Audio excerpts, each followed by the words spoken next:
बाबू वो 10 दिन पे हमरा पर चौक पर रहतवन आए तू कतरी महीना दिन हम राखतनी आ लेवा खातिर कते दलाल ले तो कते ना उठल ठल कोई कहां बाबू चौपत रहतने कहां बोलिए बाबू के तो ला शर्म के ना मिली घर ले तो हम ले ला शर्म देखत के बड़ बहिन है तो बड़ बहिन है तो दे दे बू हमारा के जगह जमीनिया का तो दे दे ना तो तोर जन्म बड़ बहिन देखू तू गो बहिन मानी जा दोनों आदमी के हिस्सा बाटे जा बाबू के सेवा करेगा बाबू को मरला के बाद ही ना लेबी तो बाबू के जिंदगी में ले लेबी बाबू का कर बाबू के जिंदगी में ले लेबी बाबू के खियाबी ना बाबू के लेवा खातिर काहे बाबू को करत है कि बाबू का तबीयत खराब रहे तो के कोइल स तो ससुराल वाला हल्दी आवे देत रहलन जा अब ना आवे लगली है बाबू आज तो सारा फैसला कर दे जब मैं हो गईली है तब आवे लगली ओइ जो के कहे लगला सन जो जेबी नहीं यार त भाई हइए नहीं कसन तोरो का आधा मिल जाई ई तो सोच तो रोई घंटा सोच दिमाग में हमार दिमाग में सोच नहीं है तो मुंड बना के आइल है जोड़े खातिर मुंड बनाई ना जब ना तक बता ले हां हम ले घर उठल ले तो तू आगे वाला दलाल ले ले बस अब कुछ ना मिली जेतना हम भर्तिया ले मैं तू बनल बनाओ लेबी माई के काम क्रिया में हम ही सब लोग कह दी हां हां तू पढ़ती ले हम पढ़ती ले मैं तू बनल बनाओ ले हां बनल बनाओ ले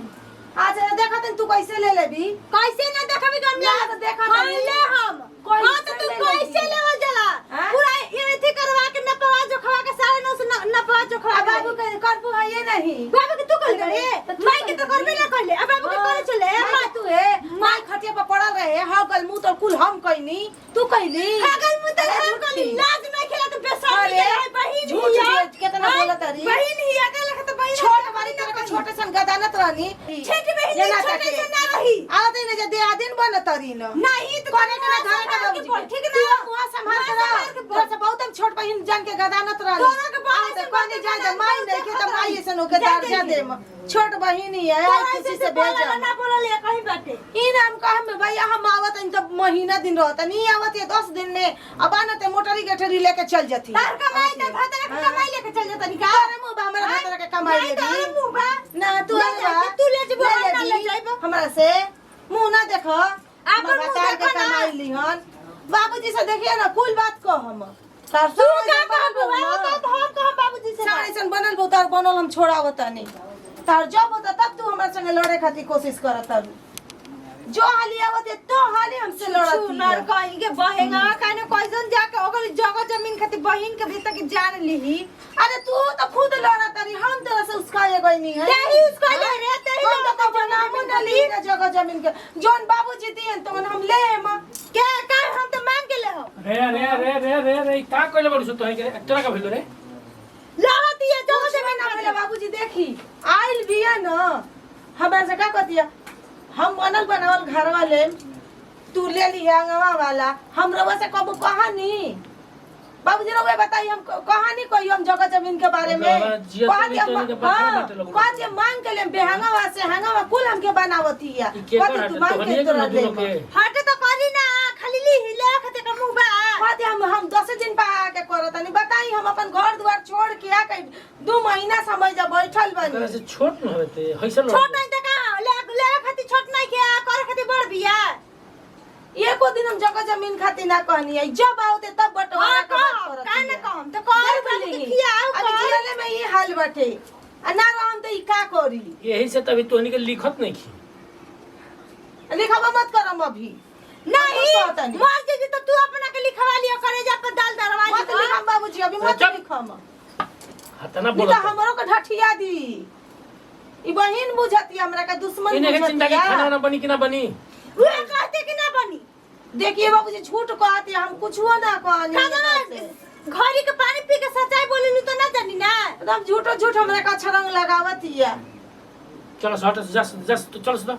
चल से काम कर सो सब कुछ कहतो नहीं हां तो काम कर ले सुन लो एक लगे जब दिया बोली के पलानी दी हो हम ही जाके घर ले हम चीरे हम बात रे चीरा बटा जाई आधा तेल ले लिया आधा उ ले ली चीरा मोट में दही देवाली हम घर ली देवलिया बाद में अपन घर बना ली है चल चल चल चल काम कर चल दिमाग मत खराब देखिए ले हम किना ले हम कैसे देखिए बताओ ये हमारा जियते भी यानी कि ये हाल में लड़ा तारी सो हां अभी मोए धन के मालिक हम बनी तो हनी के चलते तो हनी के कुछ ना मिली जब तक हम जियब कुछ ना तो हनी के देबे को चौवनी तक ना दे जे हमार सेवा करी वो करे के दे तो हनी के तमाशा कइले बड़ी सही जाके चलो भाग सब अपना गांव जा से चल सब अब हम बना देता नहीं बाबूजी के लिट्टी बना के सेक के दे दे मोने आ इनकर काज खियावत नहीं बाबूजी के लिट्टी घोस देबी ओही तब से बता। निकाल के हम खा ले हो तनी खा लिए छीन ले मत ले तो देखिए छीन ले छीन ले थोड़ा ढेर हो जाता हाथ में टुकड़ बा। हां छीन ले हाथवा में से हाथ में से छोटे छोटे से कबाब दे तू देख तू कबाब ना देखा तनी देखो तो बड़ा वो फिर तो होते ना कबीर पता नहीं रे कबीर ना कहता नहीं क्या करना जमीन में भी हाय रे जमीन में अरे हां देखो अरे अरे तोरा माइन के लाठी मारो रे जल्दी तू ले भी नहीं यार हां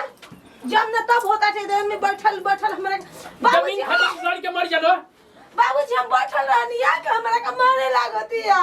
ना वो कांदरे तो लिट्टी छीन ले यहाँ तो में ले हम कुछ ना कहनी हम बैठल रहनी या कि हमरा का हाथ छीन के बम लाज नहीं खेला ना तो जामनी के लाज नहीं खेला मत पिया एकरा के बला के रखो तनी नहीं तो हरे सब कोई ससुर का चलो उठ के तो तनको लाश जब में तभी निकल हमरा के बोलत या हमारा एक आगे में तो मत खाली हमरे को बोलेला एगो काम करो चलो सुन चलो से कोर्ट में तनी के दोनों के लिख दे तनी आधा आधा हम घर ले हम मुंह अब की जियब हम चल जाए गोरखपुर जाके हम जोगी बन जाएंगे काहे के पंज भाई करे के छुल्ली खिटा चलो हमरा घर रहा इहे लेकर राज करो बाबूजी देखी रवाई वो चलाई हमरा के ना दिन तोहनी के अगर चैन से रहस रानी चाहिए से घर में आ गई तो ये अरे भी तू जाइए साई वाली तो ये से आग लगैले रही भी नहीं के चांस से रहल जब भाई में नहीं के पेड़ काटी कहीं की नहीं यार ससुर में का हो जाए कोई लाई जाइए साई भी तो ये से हमरा पीछे पड़ल बिया हम चुपचाप रहते बानी कितना हम बर्दाश्त करिए एकरा से जब तब बड़ बहन मानी एकरा कदम अपन बेटी संजनी बड़ बहन होकर आइए हमरा के जब हाथ उठा देती हमारे खातिर ये कितना बर्दाश्त करिए हम नतीजा करते रुलो हां अब कबूल कर छोड़ दे हमारे के घर पे बता पे हमें चले जाए ना तो आज के बाद काम कर के सब कपो तार घर ओकरा के दे दी